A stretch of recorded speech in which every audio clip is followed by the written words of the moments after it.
Dans le cadre de cette 25e la Foire internationale et agricole des ressources animales, l'Office des lacs et cours d'eau a contribué dans ce panel d'aujourd'hui pour un peu présenter nos différents projets que l'on a sur la valorisation des eaux de surface. Ces eaux de surface aujourd'hui qui constituent une problématique parce que dans la plupart il y a certains plans d'eau aujourd'hui d'où l'écoulement n'est plus pérenne. Donc notre objectif majeur, c'est de favoriser la pérennité de cet écoulement à travers des aménagements que nous faisons sur ces plans d'eau, mais aussi sur des bassins qui se sont fossilisés actuellement avec l'aridification, avec les phénomènes climatiques. L'eau ne coule plus dans ces zones-là, dans ces bassins versants. Donc, ce que nous avons comme projet sur l'ensemble du territoire national, c'est surtout valoriser ces eaux de surface, mais aussi favoriser des transferts d'eau des zones excédentaires vers les zones déficitaires pour un peu booster le développement économique des zones de terroir. Donc, quand on parle des zones de terroir, où les activités essentielles qui s'y déroulent, c'est l'agriculture, c'est l'élevage, c'est la pêche. Donc, avec la disponibilité de la ressource en eau, ces activités peuvent se développer. Pour enchaîner un peu, nous avons des projets sur l'ensemble du territoire national qu'on a pu scinder en pôles, en conformité avec la nouvelle vision de nos autorités, développer les pôles territoires. C'est à partir de ça qu'on a pu regrouper nos projets par zone.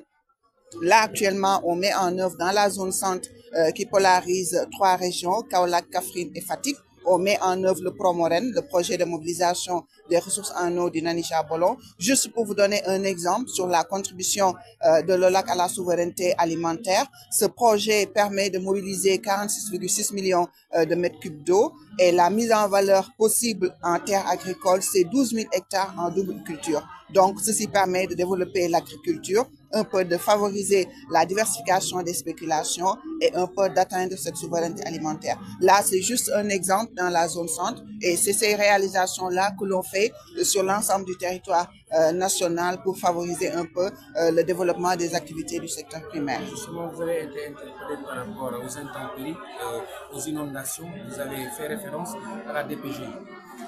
Les inondations, la contribution de l'OLAC dans la gestion des inondations, surtout c'est au niveau des bassins versants. Parce que dans nos missions, il y a l'aménagement des eaux, des petits bassins versants, des bassins versants de ruissellement. L'objectif, c'est de retenir ces eaux-là qui s'écoulaient peut-être vers les villages ou bien vers certains territoires, provoquant des inondations.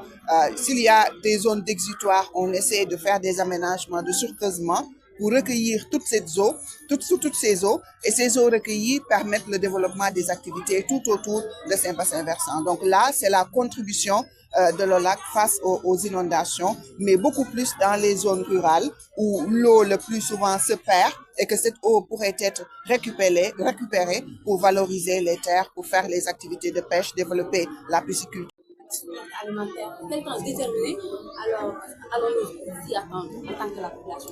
Pour la souveraineté alimentaire, il faut s'y mettre dès à présent parce que nous, on est déjà là-dedans avec le Promoren dont je vous ai parlé tout à l'heure, dont le temps d'exécution, c'est des aménagements, c'est 3 ans.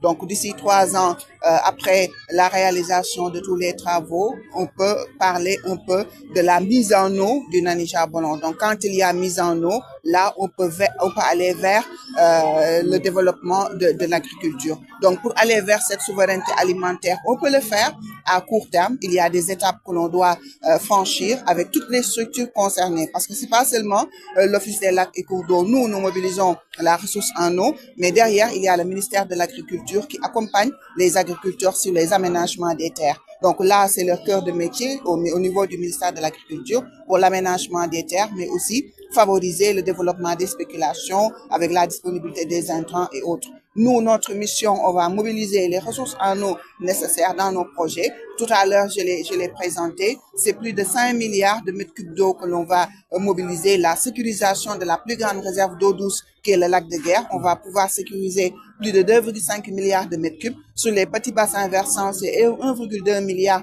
de mètres cubes d'eau et aussi d'autres petits bassins versants aussi où on peut aller jusqu'à 5 milliards sur l'ensemble de ces plans d'eau de surface. Juste pour vous dire qu'il y aura de l'eau disponible, de l'eau douce pour favoriser le développement de l'agriculture, avec la vision, mais aussi avec l'intention des autorités et aussi les ressources qui vont accompagner ces différents projets-là. Je pense qu'on peut arriver à cette souveraineté alimentaire à court terme en mettant en œuvre les jalons nécessaires et peut-être d'ici 5 ans, 10 ans, on peut atteindre à cette souveraineté alimentaire effective.